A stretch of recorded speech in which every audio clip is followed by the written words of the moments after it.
Assalamu alaikum wa rahmatullahi ta'ala wa barakatuhu. Your Excellencies, ladies and gentlemen, I want to express my gratitude for being invited to participate in this important event. We have been talking about manuscripts since the opening ceremony. Nigeria's Islamic manuscript heritage is so vast and unwieldy. It's something that you cannot be able to discuss in so short a time or in this kind of medium, but at least something can be said about it. I believe about 70% of Nigeria's land mass is covered by the greeny vegetation of Islamic manuscript in Nigeria. But the issue is this distribution of the manuscripts are not even from region to region, from town to town, from community to community. They have varying degrees of identifiability, authenticity, availability, accessibility. And then manuscripts are, by their very nature, important historical source, but not always the best source in history. Manuscripts are subject to distortion, forgery, and manipulation. They can serve as double-edged sword to fight or promote ignorance. Then what is the remedy? Somebody may ask, if manuscripts are exposed to these dangers. Well, experts in Quranic sciences have always talked of asbab al-nuzul. Every manuscript is context-based, and the profile of the manuscript must be known. You have to know the writer, his circumstances, his beliefs, his environment, his motivation, his objective, before a manuscript can actually be called a credible manuscript. Old age and calligraphic appeal don't confer authenticity or credibility to manuscripts. They don't at all. The value of manuscripts depends on their historicity and integrity. Because of this, the literature of the Sokoto Caliphate, I believe, has passed all these criteria that I have described. Because you know the writers, you know their motivation, you know their environment, you know their objective, you know their deeds, and so on and so forth. So we don't seem to have much problem with the literature, even though it was also open to politicization, as in the case of Borno and Sokoto, or the Sokoto jihad leaders and the ulama of Yendoto in Katsina. The content of the jihad literature, the triumvirate leaders of the jihad had written more than 300 books. On what? On the themes of fiqh, tawheed, tasawwuf, tafsir, hadith, lugha, adab, wa'az, deep, and tariq. Sheikh Usman Danfodio and his family and close disciples have over 595 poems in Arabic, Fulfulde, and Hausa on the following themes: religious instructions, public enlightenment and mobilization, Sharia-inspired reform and transformation of different institutions in society, corruption and decay in Hausa land, which justified the jihad. So if you look at the Sokoto jihad literature, you will see all this, and I believe most people here are familiar with those issues. What is less obvious? I have looked at the Arabic literature in Africa, where Hanwick and my brother Sani here, who is one of those who helped him to compile the book, said that in some parts of northern Nigeria, the volume of writings were more in the 20th century through the activities of the Sufi orders. So I think that is what is less obvious to people, and that's what I think I will dwell on now. I want to talk on a few things. One is Kano and Sufi brotherhoods in the 20th century. There was an institution which people believe it was a university in Madabo. They believe it was an Islamic university long before the Sokoto Jihad. The head of that institution was called Shehun Madabo, that is the scholar of Madabo, before the title transformed into Babban Malami na Madabo, the great teacher of Madabo. Madabo produced both Tijanis and Qadri scholars, but the Tijanis were in the majority, even among their Babban Malamai. Sheikh Muhammad Salga, who lived from 1869 to 1938, bin Umar bin Muhammad Jari bin Said was originally a Kanuri from Borno. He studied jurisprudence under one Malan Kasko in Katsina. He came to Kano at the time of Emir Abbas, who ruled between 1903 and 1919. He studied under Sheikh Abdurrahman Suyudi, who was then the Babban Malami in Madabo. On the demise of Sheikh Suyudi in 1911, his successor, Babban Malami Umaru, recognized the depth of learning of Muhammad Salga and gave him his own child, his own son, Ibrahim, to look after.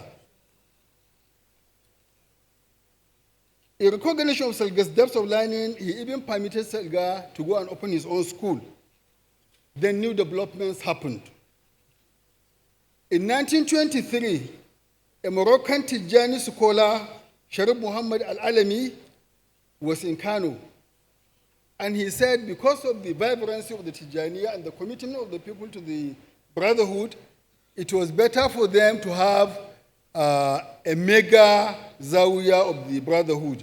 So he advised the leaders who were very much concerned about the condition of the brotherhood and how to make it better. So they built a zawiya in Oki and made Muhammad Salga to be the imam of the zawiya. He was not the Babban Malami of Madabo University, but he was made to be the imam of the zawiya, and the zawiya was the mega zawiya which had control over all the other zawaya around. So by this appointment, and maybe Satan comes around, there were these issues as if, this Salga of a man, what is he trying to be? What is Grand Imam of the Zawiya? What does it mean in comparison to Babban Malami or to Shehu Madabo or whatever? The colonial masters were petitioned that Muhammad Salga was a Mahadist and he was accumulating weapons to fight. His house was investigated, he was humiliated, but nothing incriminating was found in his house. Once Salga realized that it was envy and ill feelings from, unfortunately, fellow scholars, he resigned his appointment and went back to his own ward at Sanka and opened his own zawiya.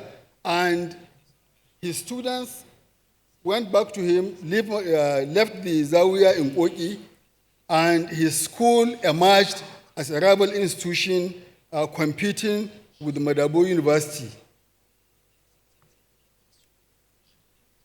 And then there was a debate between the Madabawa and the Salgawa on what?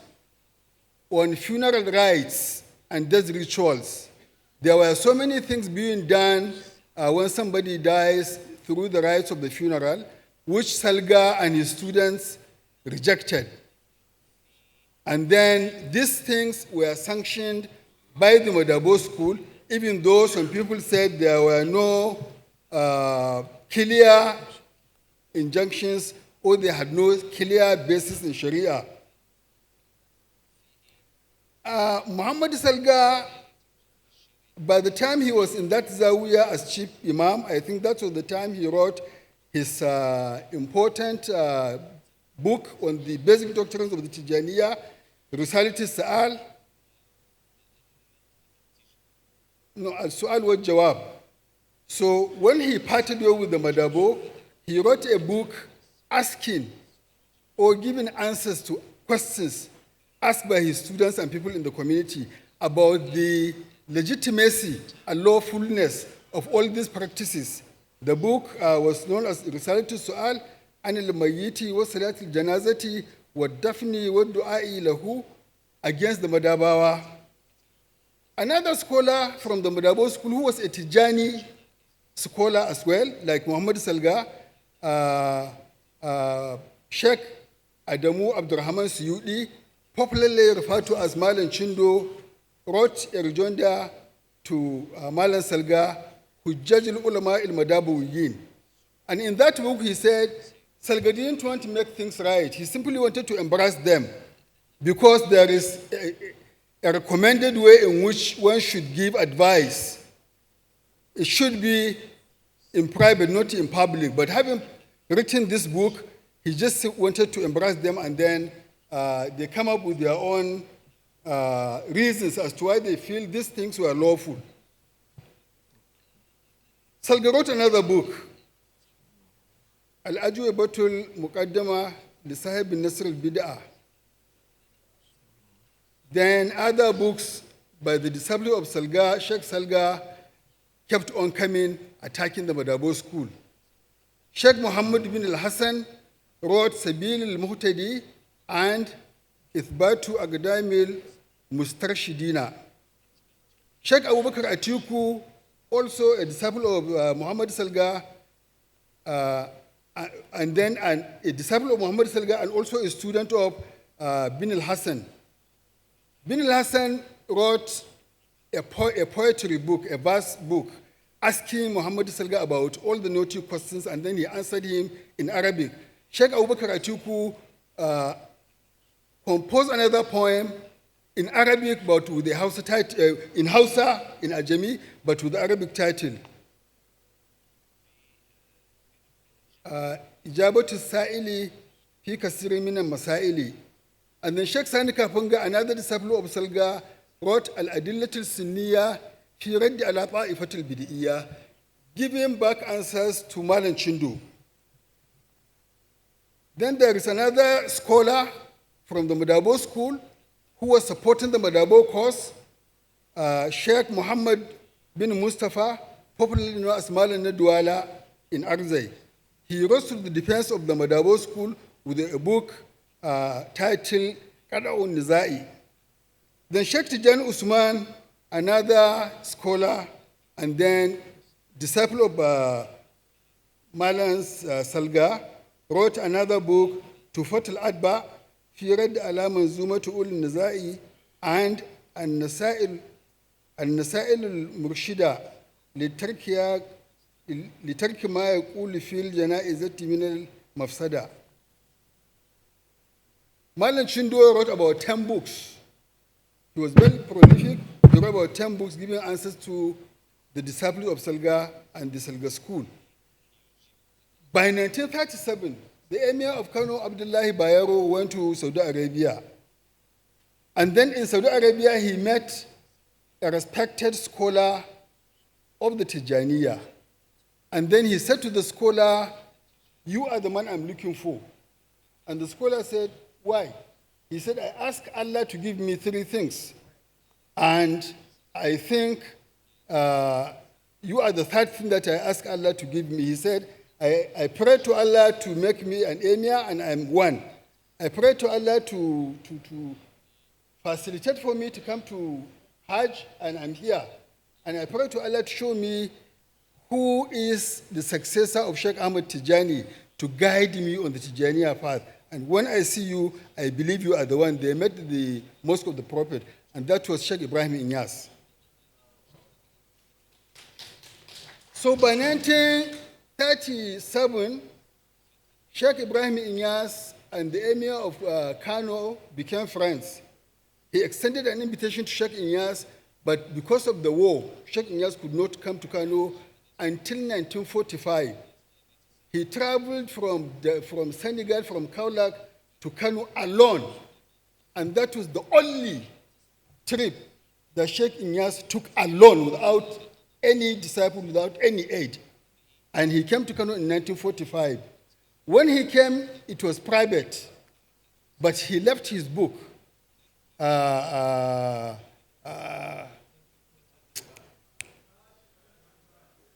Kashif al-Ilbas. He left that book, and when the scholars of Tijaniya saw that book, they became fascinated, and they said they believed he was the Khalifa of Sheikh Tijani, who will be the founder of Faidatul Tijaniyat, the abundance, the flood, divine flood. So they flocked to him. So when Sheikh Ibrahim Kaula came to Kano, the second time he came was in 1951, and he led a Friday prayer with his arms crossed on his chest during the prayer. During that time, the Tijaniya scholars were praying like this, doing sadl.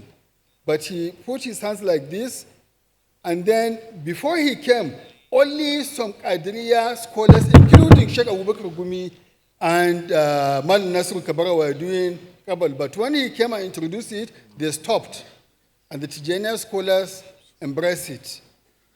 And from there, so many things happened. And so many books, about 30 also were written on the basis of whether one should pray with his hands folded or on the sides. But something to be emphasized is that the issues on which the Madabawa and the Salgawa differed were not basic, were not part of the principles of Islam, nor were they part of the doctrines of Tijaniya. And then the last thing I will say is the many books that have been written, which are in my paper and in the summary, were written and they established 4 positions. One position is that only Sadl was Sunnah, Qabul was Bid'ah. The second position is that only Qabul is Sunnah, Sadl is Bid'ah. The third position is that both are lawful and can be done interchangeably. The fourth position is that both are lawful, but it is reprehensible to do Qabul in obligatory prayers. Thank you very much. تابعونا على موقع مؤسسة محمد السادس للعلماء الأفارقة وعلى شبكاتها الاجتماعية.